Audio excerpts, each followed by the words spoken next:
नमस्कार दोस्तों, सत श्री अकाल, गुड इवनिंग, वाहिगुरु जी दा खालसा, वाहिगुरु जी दी फतेह। आजकल YouTube के ऊपर एक बड़ा ही चर्चित रहे है और आपने भी हो सकता है अब से पहले आपने नहीं सुना होगा, लेकिन अब तो इतना चर्चा में आ गया फेसबुक, YouTube, इंस्टाग्राम, तो अब तो आपने नाम सुन लिया होगा या हो सकता है आप में से बहुतों ने पहले भी इनका नाम सुना होगा। और नाम है इनका आचार्य धीरेंद्र शास्त्री। मैं आपको एक एक चीज ना कि किसी का पक्ष रखते हुए, ना कि विपक्ष रखते हुए आपको मैं बता रहा हूं, ये आपका निर्णय है कि कृपा है, जादू है या पाखंड है, अंधविश्वास है या हनुमान जी महाराज की कृपा, ये फैसला आपका है, ये आपको सोचना है। मैं एक अध्यापक के नाते जो बता रहा हूं, जो चीजें हैं उनको बताते हुए आपको लास्ट तक ले जाता हूं। आप लास्ट तक देखिए, फिर आपका निर्णय है, अपना निर्णय। इनका नाम है आचार्य धीरेंद्र शास्त्री और इनके दादा का नाम है भगवान दास गर्ग और इनके पिता का नाम है राम कृपाल गर्ग। इनके राम कल्याण, ये दो भाई हैं, बड़े भाई धीरेंद्र शास्त्री जी हैं और छोटे सालिम राम गर्ग, जैसा कि इन्होंने एक इंटरव्यू में बताया उस आधार पर। वर्तमान में ये बागेश्वर धाम के पीठाधीश्वर हैं और इनकी उम्र लगभग 26-27 या लगभग 26 साल उम्र बताते हैं इनकी।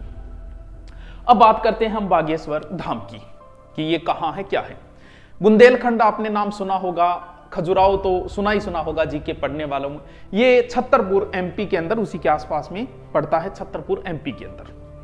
अब यह है कि यहाँ किस वजह से ये प्रसिद्ध हुए, क्या इन्होंने अपने बचपन के बारे में भी बताया। धीरेंद्र शास्त्री आचार्य, लोग इन्हें बाबा कहते, जबकि ये खुद को ये कहते मैं कोई बाबा नहीं हूँ, मुझे धीरेंद्र शास्त्री आचार्य होगी।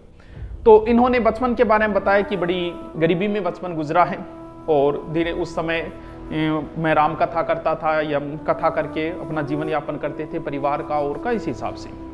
तो इन्होंने इंटरव्यू में जब पूछा गया पत्रकार कि अब आप गाड़ियों में चलते हो, तो उन्होंने कहा कि भक्त हमें गाड़ी दे जाते हैं कि आप बैठिए कुछ दिन तक कृपा, तो हम उनकी इज्जत रख लें, गाड़ी रख लेते। मेरे पास वर्तमान में कोई गाड़ी नहीं है, सिर्फ एक मोटरसाइकिल है, ऐसा इन्होंने इंटरव्यू के अंदर बताया था। अब बात यह कि बागेश्वर धाम क्यों चर्चा के अंदर है। यहां पर अर्जी लगाई जाती है, जिसे पेशी कहते हैं, कि 5 मंगलवार जाना होता है, पेशी लगाई जाती है और उनके बाद में धीरेंद्र शास्त्री जी जो है वो स्वयं बुलाते हैं और बुलाने के बाद पर्चे में उनके बारे में लिख, जैसा आपने देखा भी होगा, पर्चे के अंदर वो लिख देते हैं, जो भी समस्या होती है वो पहले बता देते हैं कि ये बातें लिखिए, ये, और उसका समाधान भी बताते हैं। पहले इतने प्रसिद्ध नहीं थे ये, बाद में YouTube की दुनिया में आए। YouTube पे इनके वीडियो और कुछ चैनल भी होते हैं, जैसे टीवी वगैरह चलते हैं ना धार्मिक कथा, उन पे आने के बाद में धीरे धीरे ये प्रसिद्ध है। लेकिन वर्तमान में और एक बात और बता दूं, जून 2022 में इन्हें धीरेंद्र शास्त्री लंदन संसद ने 3 अवार्ड भी दिए थे। अब बात करते हैं कि बागेश्वर, वैसे जिसमें स्वर आ जाता है वो शिव के उपासक होते हैं, लेकिन इन्होंने बताया कि हनुमान जी महाराज का, ऐसा कहते हैं, इन्होंने बताया कि लगभग 320 साल पहले यहाँ मूर्ति प्रकट हुई थी और वो उनके दादाजी जो पहले सेवा करते थे उनको आशीर्वाद भी दिया था कि आपका नाम पूरे भारत के अंदर फैलेगा। हनुमान जी ने उन्हें आशीर्वाद दी। इस प्रकार की बातें इन्होंने खुद ही बताई थी इंटरव्यू के अंदर। सत्यनारायण की एक कथा करते हैं, ठीक है। अब बात ये आई, आपको बता दिया कि नाम बोलते हैं, ये नाम बोलने के बाद उसे बताते हैं, समस्या का समाधान भी बताते हैं और वीडियो देखे भी होंगे आपने। अब बात यह आई कि ये चर्चा में कब आई। ये कथा करने के लिए गए हुए थे कहां, नागपुर के अंदर। कहां, नागपुर, महाराष्ट्र के अंदर। महाराष्ट्र के अंदर एक अधिनियम बना हुआ है जो अंधमूल श्रद्धा से संबंधित जो है, अंधविश्वास फैलाते हैं और वगैरह, उनसे संबंधित एक अधिनियम बना हुआ है और उनके प्रमुख जो है वो है ये, जिनका नाम है श्याम मानव। यानी ये श्याम मानव जो है वो सदस्य हैं भारतीय अंधश्रद्धा उन्मूलन संस्था के। यानी महाराष्ट्र में ऐसा कानून है कि आप जादू टानो वगैरह ये नहीं कर सकते। इन्होंने चैलेंज दे दिया था धीरेंद्र, जब वहां नागपुर के अंदर कथा थी, इन्होंने उनको चैलेंज दे दिया कि अगर उन्होंने कहा कि आप जो है वो एक प्रकार से ये अंधविश्वास फैला रहे हो, आप जो कहते हो कि जादू टोना है या किसी को कहते हो कि आपके ऊपर भूत प्रेत का साया है, जादू कर दिया, किसी ने खिला दिया, ये धाराएं हैं, 2, 6 और 8 नंबर की धारा के तहत आप पे केस दर्ज होता है, ऐसा उन्होंने कहा। अगर आप बता सकते हो तो फिर हम, इन्होंने कहा है ये सामान्य कि अगर आप बता सकते हो तो फिर हम आपको 10 आदमी देंगे, आप उनका डिटेल बता दो, फिर एक कमरे में 10 चीजें रखेंगे और आप तो कृपा होती है तो आप बता दीजिए कि ये 10 चीजें रखी गई। अगर आप ऐसा 10 में 90% बातें भी आपकी सही मिल गई तो हम आपको 30 लाख रुपए इनाम दें। वो आपकी मर्जी, आप लेते हैं या नहीं लेते हैं, ठीक है। और आपको भी 3 लाख अगर आप देते हो तो ठीक है, नहीं वरना फिर आप ये चीजें बता दीजिए। अगर आपकी 90% बातें सही मिली तो मैं इस संस्था जो 40 साल से कार्य करे, मैं संस्था को बंद कर दूंगा और मैं जो है वो आपसे माफी मांगूंगा, ऐसा इन्होंने कहा है जो प्रमुख है। ठीक है, अब ये कहते हैं कि जैसे इन्होंने ये बात कही तो उन्होंने जो कथा लगभग 9 दिन की थी वो वहां से 7 दिन बाद ही वहां से चले गए। इन्होंने कहा कि आप यहां से कैसे मतलब भाग गए आप यहां से, जब हमने आपको चैलेंज दिया। तो इधर उनका ये कहना था कि हमारे गुरुजी का जन्मदिन था तो 2 दिन हमने यहाँ से कम किए और 2 दिन आगे जो कथा उनमें कम करके हम उनकी तैयारियों के अंदर थे।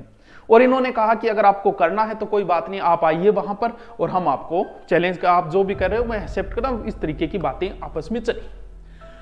अब इनका अभी वर्तमान में धीरेन्द्र शास्त्री जी का जो है वो प्रोग्राम चल रहा है छत्तीसगढ़ रायपुर के अंदर। ऐसा कहते हैं कि वहां लगभग 4 लाख लोग आए हुए थे। उन्होंने वहां पत्रकार थे 30-40, क्योंकि वर्तमान के अंदर तो चर्चा में तो सारे पत्रकार भी गए हुए थे, लगभग 30-40 मीडिया वाले वहां थे। उन्होंने उन मीडिया वालों में से कहा कि आप डिसाइड कर लीजिए, कोई एक यहाँ आ जाइए और मैं उनको बता दूंगा। वो डिसाइड नहीं कर पाए तो उन्होंने किसी एक महिला से कहा कि आप आ जाइए। फिर उन्होंने कहा कि हो सकता है आप ये सोचिए कि पहले से तय है, आप किसी को बुला लें। वो महिला किसी महिला को ले आई तो उन्होंने बताया कि महिला इसलिए आई है और इनकी ये समस्याएं हैं। और फिर एक पत्रकार को भी बताया, भाई का नाम बताया, इस तरीके से उन्होंने बताया और कहा कि ये मैं बता दिया, लास्ट बार बता रहा हूं, मैं आगे चैलेंज स्वीकार। ये इनकी देखो, ये इनकी अपनी राय है कि वो किसी का चैलेंज स्वीकार करते हैं या नहीं करते हैं, ये इनका अपना वैचारिक मत है। ये मुद्दा बड़ा गर्मा गया। अब अलग अलग प्रकार है, कोई से अंधविश्वास कह के चलना शुरू हो गया, कोई से ये कहते हैं कि हमें बागेश्वर धाम यानी हनुमान जी महाराज की हमारे ऊपर कृपा होती है, जैसा हनुमान जी महाराज मुझे कहते हैं मैं वैसा लिख देता हूं, ऐसा है। ये तो था जो चर्चा के अंदर आए हैं, कोई इनके पक्ष में खड़ा हो गया, कोई इनके पक्ष में खड़ा। ये आपका फैसला है भी। ये कहते हैं हनुमान जी महाराज की कृपा हो रही है और ये आपको डिसाइड करना है कि क्या है क्या नहीं। ये बताते हैं पहले ही और जानकारियां देते हैं और उनका समाधान भी बताते हैं। इन्हीं चर्चा के बीच में और एक लड़की और चर्चा में आई। हो सकता है आप में से बहुत सारों ने इस लड़की को देखा भी होगा। अभी संदीप महेश्वरी के शो में भी गई थी और बहुत बड़ा इनका यूट्यूब चैनल है। इनका नाम है सुहानी सा। अभी एबीवीपी न्यूज पे ये भी चर्चा में आ गई। क्यों? क्योंकि इससे मिलता जुलता कार्य ही ये कर रही है। सुहानी सा अभी एबीवीपी पे आप जाके देख सकते हो। ये इंटरव्यू इनका अभी एबीवीपी पे कई चल रहे हैं, तो ये अभी एबीवीपी इंटरव्यू पे वहां पे इनका इंटरव्यू भी चल रहा था। इनसे पूछा गया, ये भी ऐसे ही कार्य करती, इस प्रकार से मिलती जुलती। इन्होंने ये कहा है कि ये एक कला है। ये इनके वाक्य है कि एक कला है, ये कोई कृपा नहीं है, एक कला है, एक जादू है। मैं भी ऐसा कर सकती हूं, ये गॉड गिफ्ट है एक प्रकार से। बाकी ये कला है, सीखनी पड़ती है। ये लगभग 500 से अधिक शो कर चुकी है। बहुत बड़े पुलिस अधिकारियों के भी शो कर चुकी है, सेलिब्रिटियों के साथ भी शो कर चुकी है। तो इन्होंने क्या किया कि वहां जो चल रहा था, एक महिला इनके बीपी में वो इंटरव्यू ले रही थी और सामने भी कुछ लोग बैठे हुए थे। तो इन्होंने कहा कि आप भी करके दिखाइए ऐसा। तो इन्होंने क्या किया कि अलग अलग लिए किसी एक व्यक्ति के कहा कि आप अपना फेवरेट जगह हॉलीडे वाली कि कहां जाना है वो सोच लो। तो उन्होंने कहा कि भी ऐसे नॉर्मल मत सोचना, स्पेन पेरिस, ऐसा सोचो कि जो नया हो। वो पहले ही लिख दिया उसने, और उसने सोचा था अपने गांव का नाम, जो कोई हॉलीडे पैलेस था ही नहीं। और बोले ये देखिए, उन्होंने बता दिया। बोले ये एक कला है, दिमाग को पढ़ने की एक कला है सुहानी शाह के अनुसार। फिर उसी समय उन्होंने कहा कि जो इंटरव्यू लेने वाली जो लड़की थी, नाम मुझे नहीं ध्यान, वो इंटरव्यू आप देख लेना। कहा कि आप बताओ, आप भी सोच लो, कुछ कोई सॉन्ग सोच लो। ऐसा सोचना कि जो नॉर्मल ये आज वाले ये मत सोचना, अच्छा सा सोचना कोई जो कभी सुना ना हो, इस प्रकार से नया ही सोचना, आपका फेवरेट ना वो भी सोचना। उन्होंने सोचा और उन्होंने पहले ही तख्ती के ऊपर लिख दिया था। जो उसने सोचा था पंछी बिनू उड़ती फिर, बोलिए यही सोचा था ना, बोलिए। फिर बोला ऐसा करते हैं कि हो सकता है आप पहले हमसे मिले और हम किसी को लाइव जोड़ते हैं टीवी के ऊपर। उसी समय जो शो चल रहा था, टीवी के ऊपर जोड़ा गया शिवानी दुर्गा नाम से एक महिला को मनाली से। वो आप देख सकते हो इंटरव्यू, जो तंत्र विद्या की जानकार थी। उन्होंने भी कहा कि मैं सुहानी शाह के देखा जरूर है लेकिन मिली नहीं हूं कभी। तो वो लाइव थी टीवी के ऊपर। उनसे भी कहा कि आप कुछ सोचो। तो सुहानी शाह ने कहा कि दोबारा सोचो। जब सोचा तो पहले ही उन्होंने लिख दी थी। उन्होंने सोचा था कि सचिन की मर्डर हिस्ट्री कब सोल्व होगी। तो सुहानी शाह ने कहा कि मैं आपको 2-3 बार इसलिए ऑब्जर्व कर रही थी क्योंकि लोग सुशांत की सोचते हैं, मैं सचिन और सुशांत में कंफ्यूज हो गई थी। आपने ये सोचा? बोला हाँ मैंने यही सोचा है। तो इनका ये कहना है कि ये एक दिमाग पढ़ने की एक कला है जो कोई भी कर सकता है। तो इसका पढ़ के कोई वो बात है कि मैं जादू के तरीके से कोई इसे गलत फायदा भी उठा सकता है। ये एक मैजिक है और इतना बड़ा मैजिक है। उसने एक लड़की को खड़ा किया, उसके अंदर जो इंटरव्यू चल रहा था, और उस लड़की से कहा कि तू पासवर्ड सोच तेरे मोबाइल की। मोबाइल पहले ले लिया और पासवर्ड से उसने मोबाइल खोल दिया। तो ये भी आप इनके भी देख सकते हो टीवी के ऊपर, उनका बहुत बड़ा चैनल है। तो मैंने तो आपको बताया है कि इस हिसाब से फैसला आपका है। बात धर्म की बात होती है तो हम किसी पक्ष में नहीं आ सकते, ये आपका फैसला है, आपकी जो भी है। भगवान हनुमान जी महाराज आप पे कृपा बनाए रखे। Okay, thank you.